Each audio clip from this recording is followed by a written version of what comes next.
I'm Justin Davis, and this is Drone Camps RC.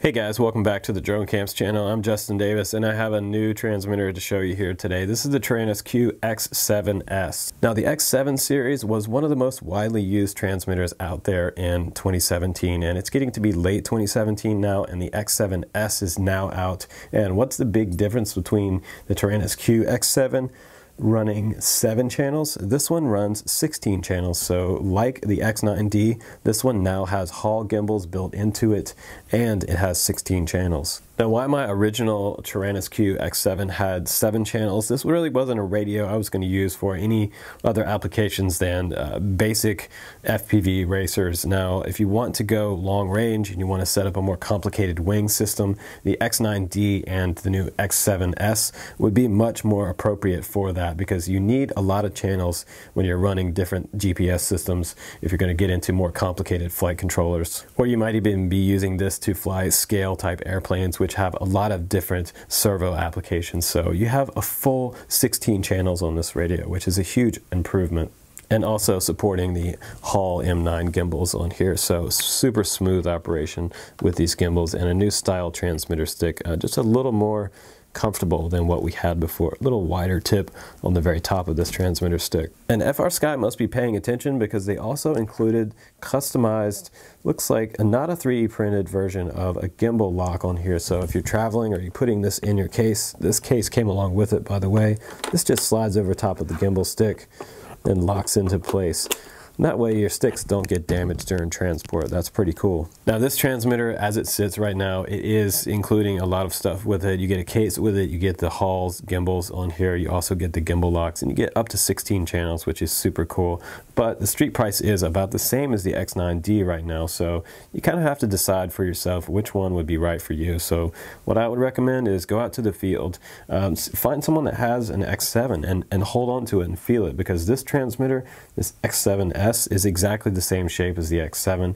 Feel what it feels like in your hands, and decide if that is the right feel for you. Also check out the X9D as well. But I'll go ahead and open this up, and I'll show you the inside of the case. Kind of a nice soft foam in here for holding your radio in place. It has a little slot for the antenna up top. Fits in just like that, so pretty nice. You get a transmitter strap along with it, and this one has the FrSky logo on here.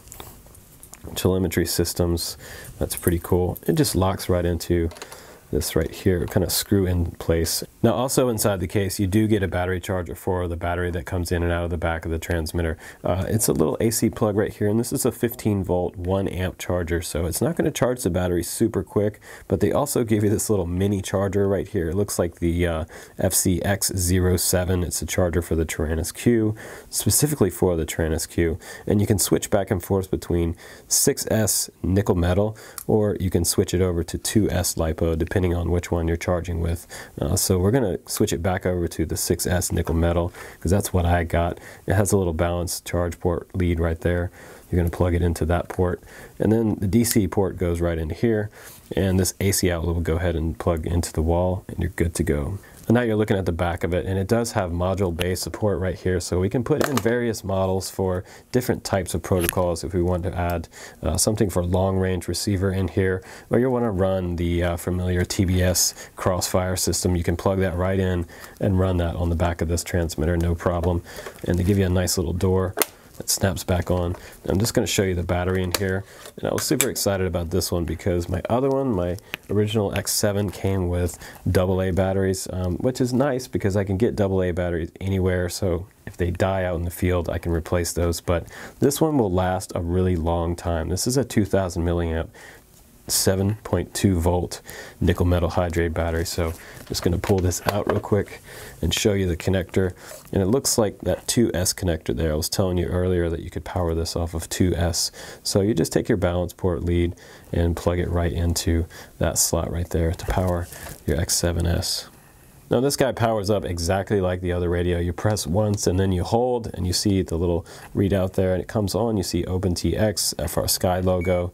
It's going to give me a throttle warning and a fail-safe warning because this one's not set up yet. But you start out on model number 1, and depending on what model you have, you can go inside here and you can change all of these.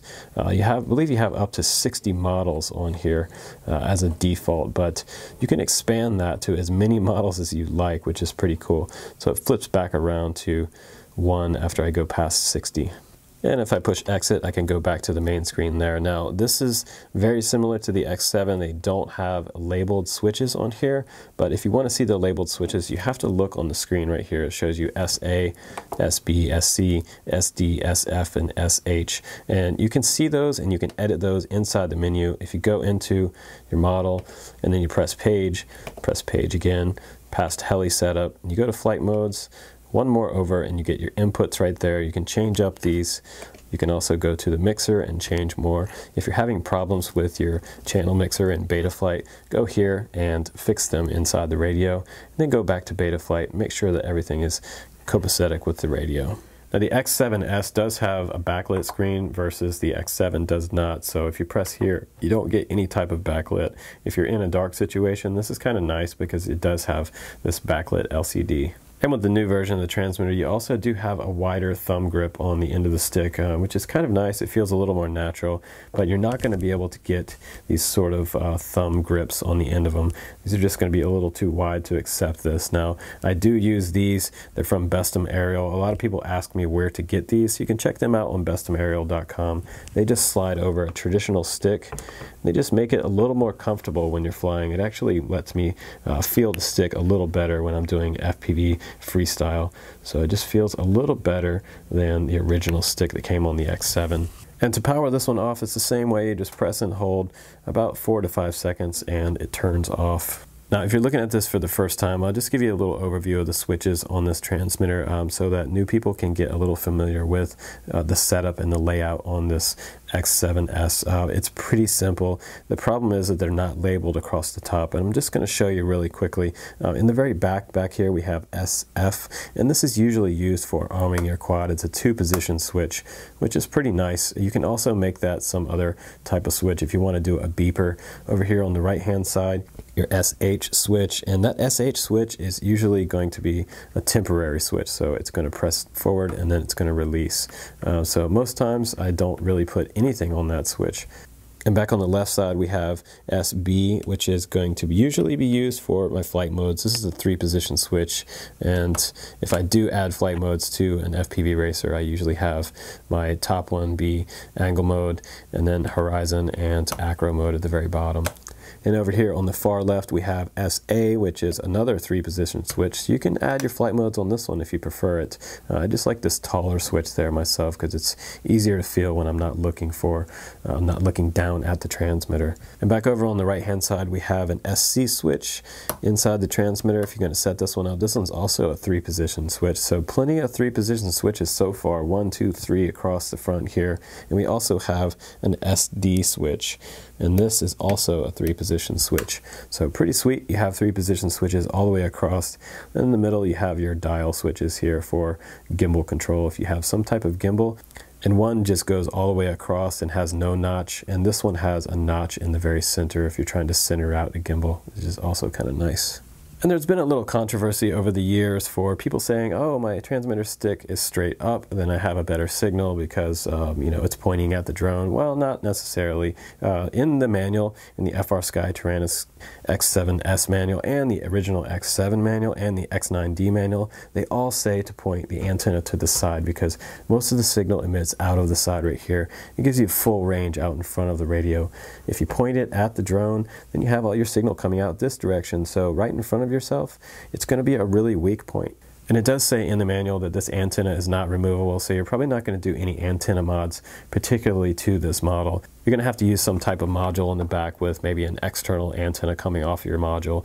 You can get pretty large antennas to fit onto different various modules. Now we're looking at the very bottom of the transmitter, and you can see a few different icons here. If you open up this little door right here, you see a few different things in here. It looks like a little servo port right there. That's for your smart port for connecting to the bottom of the transmitter. Also where your micro SD card goes in, and that's where you're going to add more models if you want to increase the memory on this transmitter. And it has another standard mini USB port right here as well.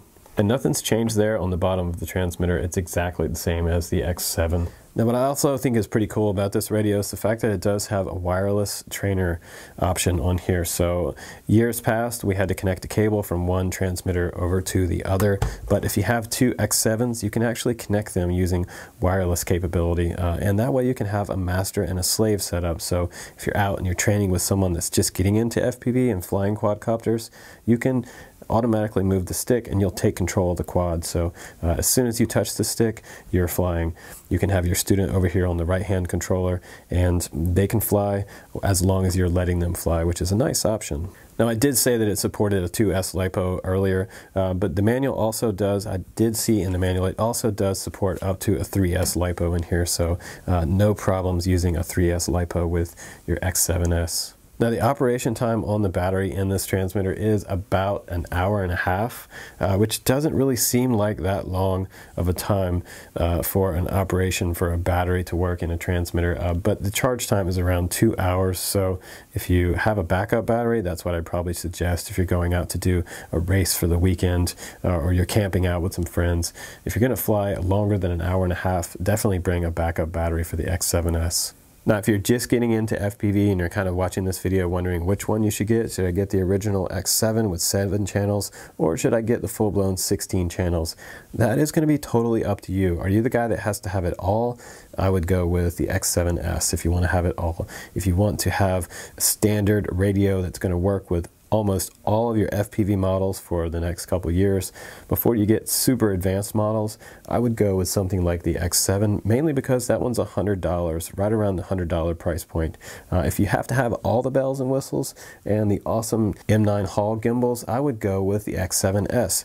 It's extra $100, but it does have some phenomenal features built into it versus the original X7, which is kind of standard white bread, so to speak, and this one is the full multi-grain right here. So either way you go, both of these transmitters, I would highly recommend them. Even over the X9D, I'm just enjoying the X7 series a lot better. And it just seems to be a little more modern looking and feels better in my hands than the original X9D does. So I gotta recommend either one of these transmitters, and it will be an absolutely awesome purchase. So that's gonna be my recommendations, and that's about the end of this review on my X7S right here. So thanks again for watching, you guys. I'm Justin Davis. I'll see you on the next one.